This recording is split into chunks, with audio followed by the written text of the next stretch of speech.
Welcome to Denny David Collection.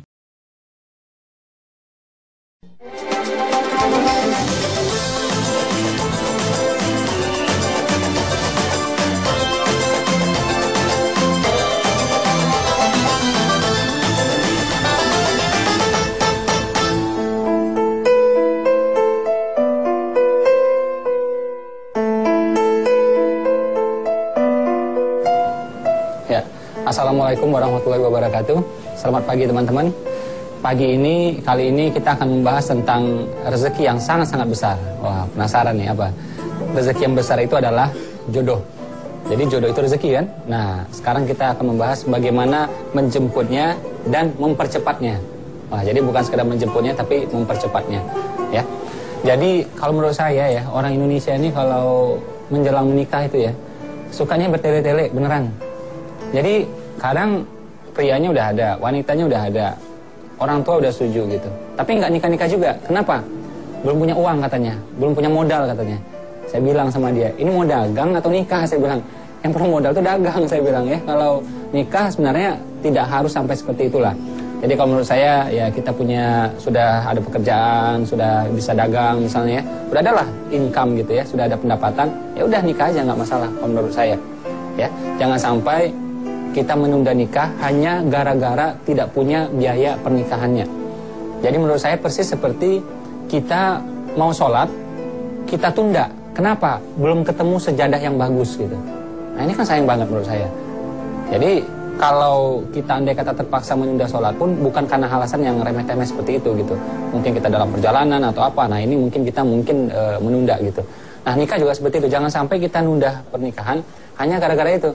Ya belum ada uang untuk bikin undangan yang bagus, bikin apa lagi? Ya untuk pesta lah, inilah, itulah, macam-macam semuanya.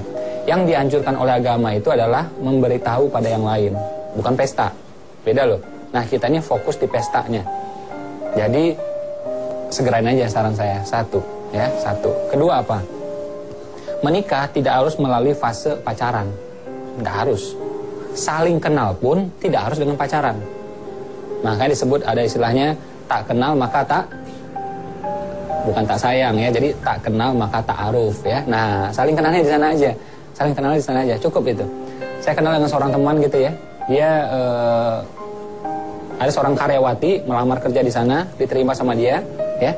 Nah dia perhatikan ternyata si karyawati ini tiap kali sholat itu nangis, gitu. Dipanggil sama dia, kenapa kamu nangis? Ada masalah ya?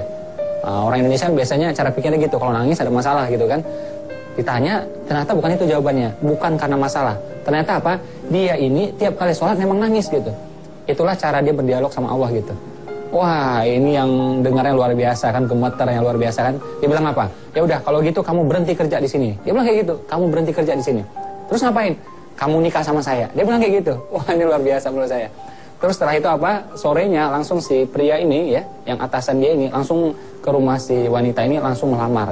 Ya, memang prosesnya tidak secepat itu. Memang makan waktu berapa minggu setelah itu. Tapi ya hanya berapa minggu aja. Akhirnya mereka menikah. Jadi ini pesan bagi para wanita ya. Salah satu ciri pria yang serius ya apa? Kalau memang dia serius, dia berani menetapkan kapan melamar. Ya, kapan menikah. Itu tanda dia serius. Kalau dia tidak bisa sebutkan tanggalnya, berarti dia tidak serius. Begitu juga misalnya kita yang direktur, punya project manager ya di lapangan gitu, tanya, kapan proyek ini bakal beres? Kalau dia bilang, oh mudah-mudahan Pak, akhir bulan ini, berarti dia serius. Tapi kalau dia tidak bisa jawab, berarti dia tidak serius. Pria juga seperti itu. Kalau dia tidak bisa menetapkan, tidak berani menetapkan kapan dia melamar, kapan dia menikah ya dengan calon pasangannya, berarti dia tidak serius. Saran saya kirim ke laut aja udah ya, ke laut aja udah. Main sama ubur-ubur gitu ya. Ini beneran. Jadi pacaran itu ya berabad-abad sekalipun nggak jaminan. Saya nggak usah kasih contoh lah. Teman-teman silahkan ya lihat sendiri gitu ya. Saudaranya, temannya, betapa banyak tuh ya mereka pacarannya lama akhirnya nggak nikah. Berapa banyak juga tuh ya yang kenalnya cuma sebulan, 2 bulan akhirnya nikah. Banyak kan? Nah, jadi pacaran itu sama sekali tidak jaminan. Dan memang tidak diajarkan oleh agama. Dan menariknya lagi, ternyata menikah itu rezeki. Jadi kalau orang belum nikah berarti agamanya masih setengah. Ya, satu. Kalau belum nikah, kenapa? Saldonya juga masih setengah itu. belum nikah, enaknya juga masih setengah ya. Nah, jadi makanya disegerain aja. Ya nikah itu rezeki, nggak percaya? Ya lihatlah saudara kita, abang kita ya, paman kita, tante kita gitu. Mereka yang setelah menikah biasa rezekinya membaik. Rezekinya membaik. Coba aja lihat. Gaji mungkin sama, tapi nggak tahu tuh dia bisa beli rumah, dia bisa nyicil kendaraan, bisa tuh. Jadi rezekinya membaik. Minimal gemukan dia. Minimal kayak gitu tuh ya. Jadi nikah itu rezeki. Nah, terkait itu saya pengen memperkenalkan seseorang yang sangat ahli di bidang ini ya. Saya juga sering konsultasi dengan beliau. Namanya Pak Indra. Beliau memang mendalami bidang jodoh dan pernikahan ini. Dan beliau adalah seorang konselor gitu ya untuk bidang ini. Ya, tidak perlu berlama-lama, kita panggil beliau. Pak Indra. Ya. Apa kabar, Mas? Ya, silakan, Pak. Gimana? Sehat? Alhamdulillah, Mas Ibu. Rumah tangga juga oke ya, makin baik ya? Insya Allah. Alhamdulillah. Nah, boleh tahu Pak, kira-kira udah menikah berapa lama gitu Pak Indra? Insya Allah tahun ini tahun ke-12. Tahun ke-12. Kalau klien yang orang yang konsultasi sama Bapak udah sangat banyak lah ya? Iya, lumayan lah. Okay. Jadi karena waktu yang terbatas mungkin bisa langsung sharing Pak pada pemirsa di rumah tentang ya tips-tips menjelang pernikahan lah untuk pemirsa. Ini buat para jomblowan-jomblowati ini nomor satu, jangan disiapin masalah weddingnya yang ribet-ribet. Gak ada manfaatnya.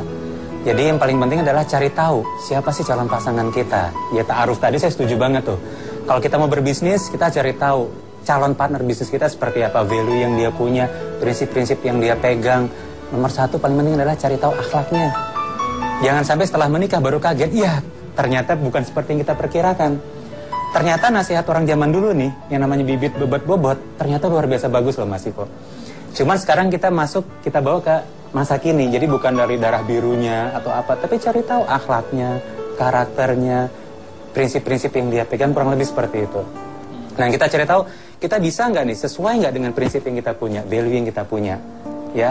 Jangan sampai setelah kita jalan, ini ada satu contoh nih Mas Iko, ada setelah 15 tahun menikah, ternyata pasangannya baru tahu, si pasangan ini ternyata nggak percaya Tuhan. Udah 15 tahun baru sadar gitu loh. Itu kan nyesek banget. Jadi apa yang harus dilakukan gitu. Nah makanya mumpung nih belum nikah, cari tahu siapa calon pasangan ini. Jangan memaksakan diri. Maksudnya apa? Kalau sejak awal sebelum menikah udah kelihatan gejala-gejala kayaknya karakternya nggak bagus, akhlaknya nggak bagus, jangan dipaksain. Masih banyak calon yang lain. Terus kalau prinsip terima saya apa adanya gimana tuh Pak? Wah itu salah satu yang paling mematikan dalam kehidupan pernikahan. Wah, mematikan malah ya? Mematikan. Jadi apa sih yang implisit dari terima saya padanya adalah kalau skor saya minus, kamu harus terima saya minus. Kalau saya suka ngomong kasar, ya terima seumur hidup saya ngomong kasar gitu. Kan apa adanya saya. Kalau saya malas, terima seumur hidup saya malas. Kalau saya ngomongnya judes, terima seumur hidup saya judes.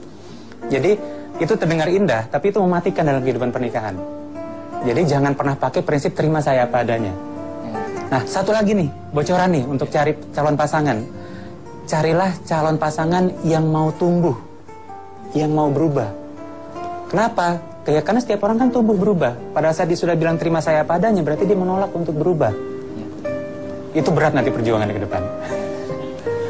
Nah, jadi kalau saya yang pelajari barusan ya, ternyata seindah-indahnya pacaran menjelang nikah, lebih indah lagi itu pacaran setelah nikah yang disarankan oleh Pak Indra tadi. Terus dibilang apa lagi, menjelang nikah itu fokus pada pernikahannya, bukan pesta pernikahannya, ya kan? Bukan weddingnya. Bukan pada weddingnya. Kita biasanya invest waktu, invest uang pada itu, meeting ya, pertemuan keluarga tuh. Pakai berantem lagi ya? Pakai berantem berbulan-bulan ya, karena itu tentukan warna ini, warna itu, gitu ya, adat ini, adat itu kan. Bukan tentang pernikahannya. Jadi tidak dipersiapkan pada orang yang akan menjalani pernikahan tersebut. Nah, kita kan sekarang udah tahu ilmunya, ya udah, tinggal praktekin aja. Kalau misal nih ya keluarga kurang setuju atau apa, nah kita dialog. Yang penting kita udah tahu ilmunya. Jadi kasih tahu pelan-pelan ke mamanya, ke papanya ya, ke calon mertuanya. Ini nih yang bagusnya seperti ini nih. Oke? Jadi mungkin itu aja sharing kita pada pagi hari ini. Semoga bermanfaat ya. Assalamualaikum warahmatullahi wabarakatuh. Selamat pagi teman-teman. Semoga berkah berlimpah.